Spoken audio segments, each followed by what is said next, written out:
I already knew how gearing worked when I went into Endwalker, but actually experiencing it in new content for the first time is entirely on another level. FF14's gearing, right now anyway, doesn't so much as respect your time as much as it loves you as a player. The process of actually getting to pre-raid BiS absolutely blew my mind, so I wanted to just sit down and talk about it for a while. Now, as with other videos, there will be spoilers, and they will be very clearly marked when they begin.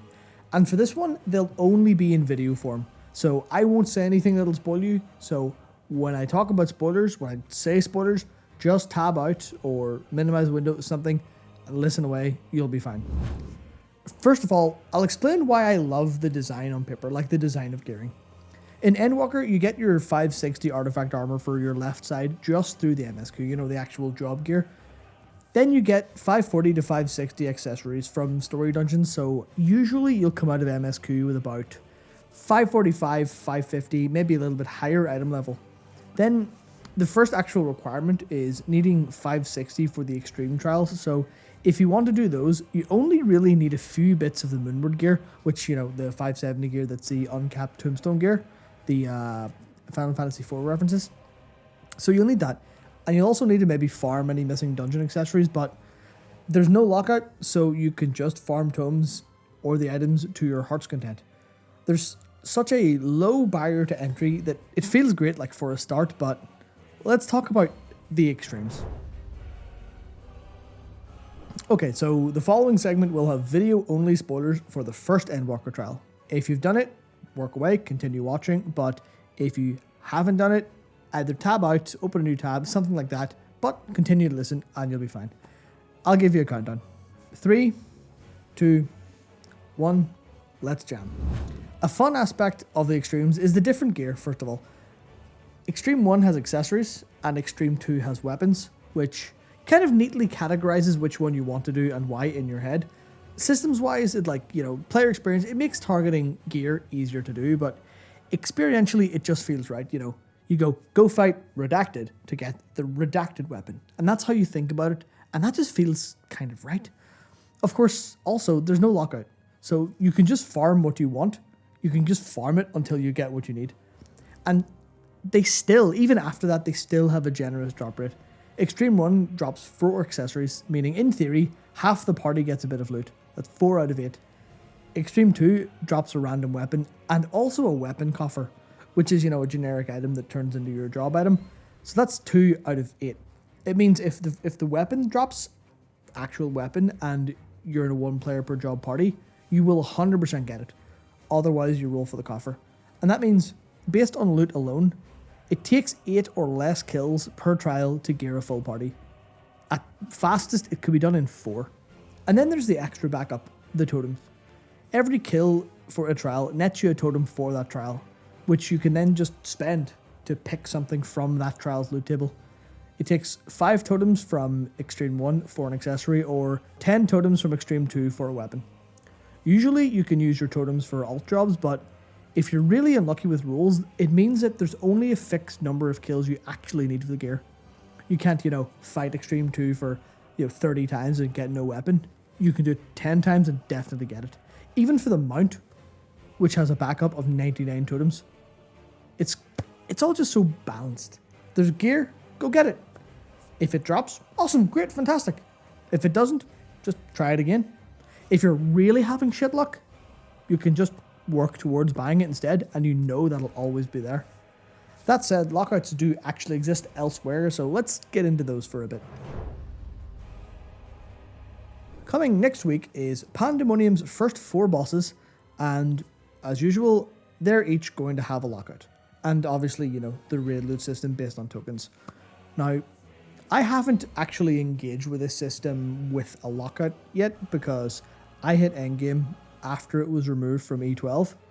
I remember just farming E11 to fill up all of the Edenborn gear I needed. It was great, but even with the lockout, it feels geared towards replayability. I was going to talk about it at length, but I think I'll leave that until it comes out so I can speak from actual experience instead of just trying to think through it at the minute. So, but For anyone unfamiliar, the TLDR is that it's the same item level as Extreme Gear, but obviously Extreme only has the accessories and the weapon, no actual armor. The Raid, on the other hand, drops everything, but, the weekly lockout. But that weekly lockout doesn't actually trigger until you've won the token you're going for, and then you trade either 1, 2, or 4 of those in for gear, depending on the slot. But the lockout doesn't happen, so you just wait until you see what you need, and then roll, and you're good. Then you need 7 tokens for a weapon, which are, one's guaranteed from the last boss every week, so you just wait 7 weeks. Or you can go do the Extreme weapon instead, which, Extreme's harder, so the idea is that it's time in the normal raid or effort in the Extreme trials. Then, of course, there's Savage coming later, which will have a much more old school loot style since the lockout's actually used up by the roll rather than actually winning the gear, like you would expect from a lot of loot games, but at least it uses coffers so groups don't get gear that they don't need with their comp. The weirdest bit overall, I think, is how the weekly capped tombstone gear is the highest non-Savage gear available, so players who can't go into Savage or won't go into Savage are kind of just reduced to during roulettes and waiting for the cap to reset. I'm not sure how that feels in practice, but in theory to me it feels a little bit off. I'm really not sure, so let me know what you think about it. As for the overall experience of the Extremes, gear is only one small piece of the puzzle. The actual system design behind loot is important, and it is really good, I think, but in my experience, the content itself, and then even the party finder, make up the rest of the picture, the holistic experience. And I was so inspired by them, I actually just want to sit and talk for a while. So here's how my experience of getting pre-raid BiS actually unfolded. I was sat on Discord like most Saturday nights, wondering what to do. Do I farm tomes? Do I level warrior to 90? After plenty of hesitation and then a lot of deliberation, our resident bunny tank Tom and I just decided to suck it up. We decided, okay, we'll get some extreme practice in. So even though we were a little bit anxious, we joined a practice party and started practicing. Now, everyone was failing to mechanics, even the simple ones, but with every pull, we got a little bit further, and the two of us especially figured it out a little bit more, and I was genuinely amazed by the perseverance. It was a few hours later, solid hours of tries. Once we understood the fight, we were hitting in rage reliably, and they were like, God, I can't believe these players are still with us. But we figured we would call it a night. Then, on Sunday morning, we assembled a couple people from the FC. We threw up a duty completion party, going for completion instead of just practice, and then led them to victory. Once we secured 1 clean kill, repeating that feat was easy, and then after 5 kills, which took about 2 hours, I had everything I needed. Tom as well, I believe, and I had the patience of practice parties and the skill of the completion parties to thank for it. Anyway, when you forsake all your responsibilities for Endwalker, a weekend is actually quite a lot of time, so on Sunday night, invigorated by our victories and the fact we were getting close to BiS, we figured, let's go get the weapon. Now, spoiler time again. This time, we're going to show footage from the second Endwalker trial as well as the first, so if you haven't gotten that far yet, again, tab out and listen instead. 3, 2, 1, Lala Jam. Extreme 2 went much the same as Extreme 1 did. On Sunday night, we got a very patient group to practice with us, and we made our way till about halfway through the fight after a lot of death, but I couldn't stop once we disbanded, and I stayed up far too late, just chain joining practice parties until I knew the whole fight like the back of my hand. Didn't get a kill, sadly. The best try that night was dying to enrage at 0.7%, which certainly frustrating, but it was close. I'll take it. Anyway, we regrouped on Monday, and I shared all of my late night learnings. We got a couple people to fill in our ranks, and then we went and we killed it. Then we killed it again and again for a couple of hours. I think it was maybe 7 kills, and I finally had my shiny new healing guns. And then I spent the tomes that I was also getting while we were farming on the last Moonward bit. I believe it was the hairpin, and that was me, pre-raid BiS. I wasn't done just yet though, since we just went back in on Tuesday night because other people needed it, and it's fun, why not? So now, after Tuesday night's run, I think everyone in the FC who was playing with us has their weapon and has a stack of totems to spend if they need any alt jobs. It's such a great experience. I've genuinely had an absolute blast learning the fights and then leading others through them afterwards. People are like, they're hungry to learn. They will follow instructions. They get what's going on. The fights are designed so clean. The experience overall has been like real, just buttery smooth. It's been such a far cry from what I'm used to in so many other games. People have been, they've been helpful rather than feeling like a hindrance. Maybe that'll change if I do Savage, but right now I feel pretty good. And, I have a point to this. It might sound weird to those of you who haven't played World of Warcraft or only played World of Warcraft with large groups of solid players or like a pretty good guild or something like that, but the idea of joining a practice party, at least at the beginning, was genuinely terrifying. That concept doesn't exist in WoW. It's implicit that every group expects kills. That's kind of how it works. So players put hours into trying to get invited to groups. They clear trash, they kill bosses, even ones they've already killed, for no loot, because that's how you get to later bosses, only for half the group to leave, maybe more, when the fight goes wrong once. Not a couple times, once. Like, they know their time will be wasted if they stay with this group, based on what they've seen, so they take the loss, the massive loss of time, and try to find a good group, which is, repeating the entire process from step one. In contrast, my experience in Endwalker has been amazing. Like, obviously, I've had a few frustrated people. I've had a few people holding parties back. Almost gotten in a couple fights with some triple legends, but most people have been patient. They've been helpful. And they've been quick to improve, either in practice, or they've been really reliable when it comes to farm. So I sat and tried to think about why this could be. I think it's for maybe some combination of three reasons. First one is the practice parties.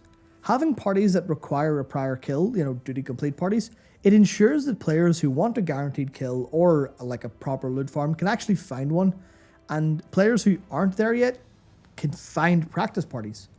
And they go in to these practice parties with the right expectation, that they're there to learn, not for a kill. I think expectation management is so key to experience overall, and the party finder absolutely nails it. The second part then is the low barrier to entry. Find the party, leader clicks the button, time to fight the boss. It does feel a little bit unnatural, but it really, really wins out when it allows for people with little time free to just get a good few attempts in. It's just literally just in and out, quick 20-minute adventure. Also, the short iteration time means more gameplay, which I think frustrates people less. You get frustrated whenever you spend so much prep time, get into a fight, and, 5 minutes in, someone fails mechanic, group disbands.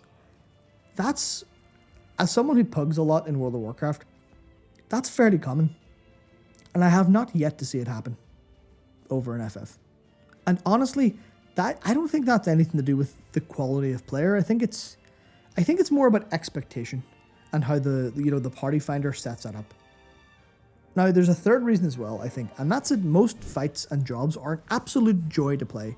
So the experience holistically of doing them feels wonderful. They're really fun, they're designed cleanly and fairly, so people can, at a glance, they can kind of understand what's going on, or if they don't, they can follow the group's lead. It's like, when people need to spread, the whole group needs to spread. So if you see, 6, 7 other people spread, you go, what do I do? Oh, shit, I spread. That makes sense. Same with the stack markers. People just intuit them and they can play. It just works, honestly. It just works. It also helps that both of these fights they're utterly beautiful. They're obviously exaggerated versions of the existing trials, which means you've already got an intro to most of the mechanics. But one thing that's important is you feel the weight of the narrative. From, you remember your first time there, the music, the sounds, the situation, and you feel that while you're fighting. You feel it when you're fighting, and then the spectacle. The spectacle is incredible. The raid wide, after the ad phase on Extreme 2, literally every time I see it, I'm a little bit awestruck. I'm actually the amount of times I say it out loud in Discord, I just go, boys, when is this going to get tiring? When is this going to get old? That silhouette, the voice line, the sound, it's all just incredible. The fights themselves are like part IQ test. They're part rehearsed dance that's fun to do, all while you're engaging with your own level 90 job mechanics, and combined, it's just fun. I've just had a lot of fun doing it. By the way, that's it for spoiler footage. If you've been listening, you can come back and watch now. Basically, the holistic experience of doing extremes, holistic meaning as a whole, has been incredible. There are 3 elements in Harmony. There's fair and player-friendly loot design. There's a party finder designed to create this like culture of managed expectations, which ultimately results in happy players. And the third is exceptional encounters. These 3 things just work together perfectly to create this wonderful experience.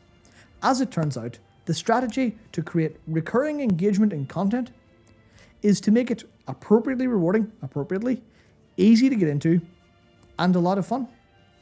Who'd have thought? I can only hope I feel the same next week and again in January. Now, thank you very much for watching, and I promise, Michael will have the MSQ finished so that we can talk about it soon. I'll see you then.